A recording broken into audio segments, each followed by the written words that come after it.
We start tonight, of course, in Idaho, 5 days before Bryan Kohberger is sentenced for a heinous quadruple murder, and 1 day after the gag order in that case was lifted. You heard it here first last night. There was frustration from one victim's father that gag or no gag, hundreds of court filings packed with vital information are still sealed. The gag order was lifted, but the docs are still sealed, probably for months. Steve Gonzalez, father of Kaylee Gonzalez, wants all of the documents released now so that he and his family and the other victims know exactly how to write their victim impact statements before next Wednesday. Here's what Steve told Ashleigh last night. I know her sisters want to do a victim statement and address the exacts, some of the things that happened to her. And they basically wouldn't share any information with us on, what happened to her. So I'm pretty used to how ridiculous, not just a gag order, but sealing something that has nothing to do with the victim's rights. It's all about, hate to say it, but it is a lot to do with the media and people being put on cameras and not knowing what to say, or things coming out that they didn't mean to say, or just didn't have a good explanation of what was going on. So they wrap this seal thing around trying to pretend like they're, trying to protect people. So we've now seen the guidance that victims' families have gotten for the statements they're invited to make. Immediate family members are being told by the court to, quote, I want to read you this, express to the court how the defendant's conduct has affected you physically, financially, mentally, and or emotionally. Victim impact statements provide the court with information describing the characteristics of the victim, Kaylee, Maddie, Xana, and Ethan, and all the emotional toll of the crimes on you and your family. Now, Steve Gonzalez told us the families are also being told to address their comments to the bench and to not address them to the killer, a restriction that he says benefits nobody but Bryan Kohberger. I'm joined now by Chief Gary Jenkins of the Washington State University Police Department. Jenkins is a former chief of the Pullman, Washington Police Department who interviewed Bryan Kohberger when Kohberger applied to be an intern there.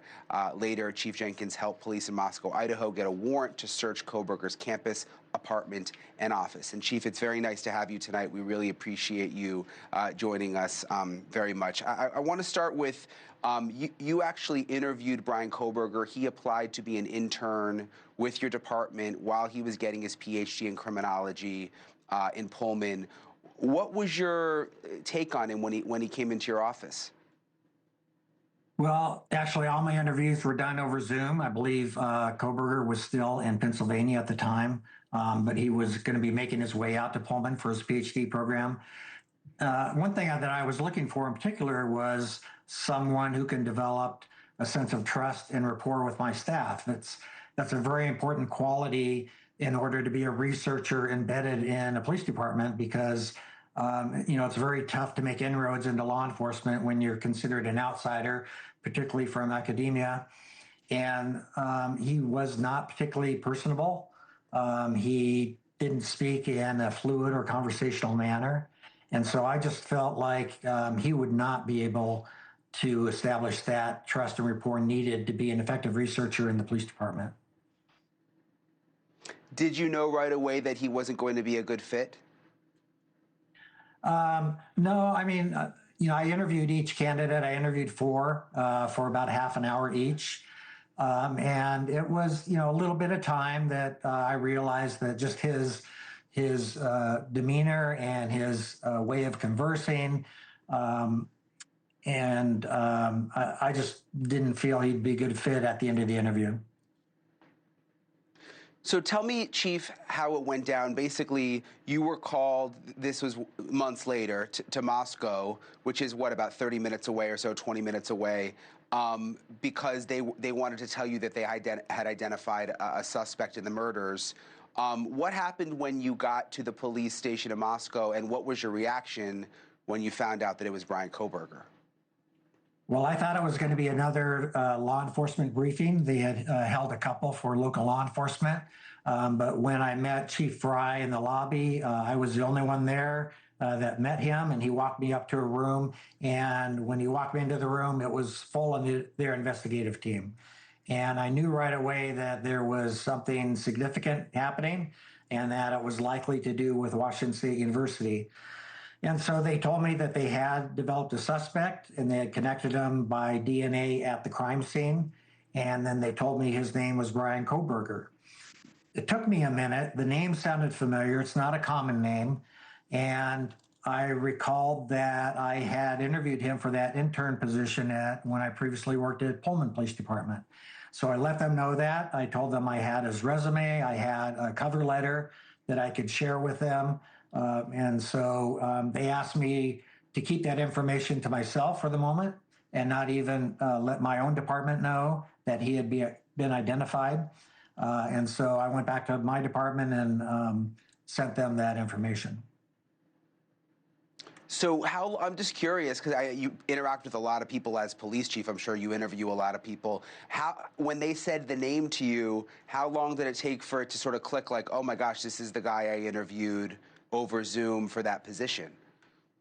Well, I recognized the name. I just immediately, I didn't remember from where, but it was probably within 30 seconds. Then I remembered where it was. And I do have to say the hair on the back of my neck stood up, knowing that I had interviewed him. Had I selected him, he would have been embedded with the Pullman Police Department. But to know that here he was, the prime suspect in this quadruple homicide was chilling. Yeah, thankfully you didn't select him, Chief, because just imagine if you had, and knowing that someone, who's now admitted to this awful chain of murders, would have actually worked in the police department is kind of hard to even wrap your mind around, I'm sure. Right. Yeah. One of the best decisions I've ever made, I think. Yeah, for sure. So we know that they were all looking for that Hyundai Elantra police all over the state and really the whole region. Was it ever spotted? Did your officers ever spot the car in Pullman? Yeah, we received a BOLO alert from Moscow Police Department with other local law enforcement agencies about the vehicle before it was released to the general public. And it was described as a white Elantra between the years of 2011 and 2013. And so after that was received, I sent it out to my staff. And within 16 hours, one of our officers located a close match through looking through our parking records on campus. And then later, the next shift, another officer actually found the vehicle parked at the graduate student housing where Bryan Kohberger lived. However, the vehicle was a 2015, so it did not meet the criteria included in the BOLO sent to us. So that tip was never forwarded to the tip line because it did not meet the criteria. Interesting. What about, I've been to his apartment there, the graduate housing that you talk about. I've obviously only been on the outside. But when they did the search warrant, were you there? Did you get a chance to see inside the apartment at all? So I wasn't there personally. My assistant chief oversaw that operation. Idaho State Police came over and our staff assisted them. But I did hear back that the apartment was sparsely decorated. There was minimal clothes. There wasn't even a shower curtain there. It appeared as if the person who would live there, Bryan Kohberger, was not planning to come back. Mm. And just lastly, Chief, I mean, for people who don't know, Pullman is right next to Moscow. I mean, people go back and forth for jobs and shopping, and it's kind of really one community in many ways. How are you doing? How's the community doing? I mean, obviously, a lot of people were expecting a trial. All of us were pretty much. And then this, this plea deal came through. What was your reaction to that, and sort of how's the community doing?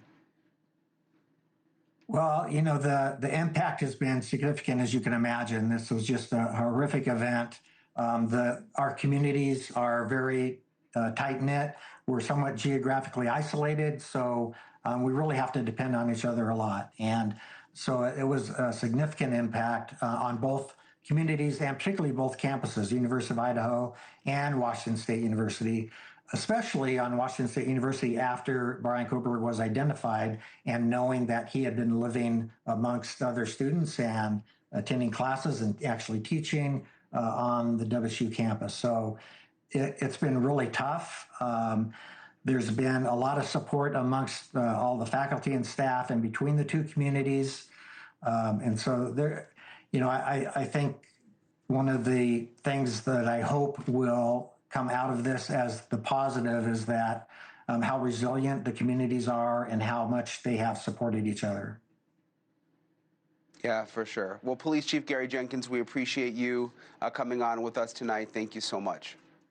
Thanks for having me, Brian. Thank you for watching. Subscribe below and download our NewsNation app right now on your phone, and you will get fact-based, unbiased news for all Americans.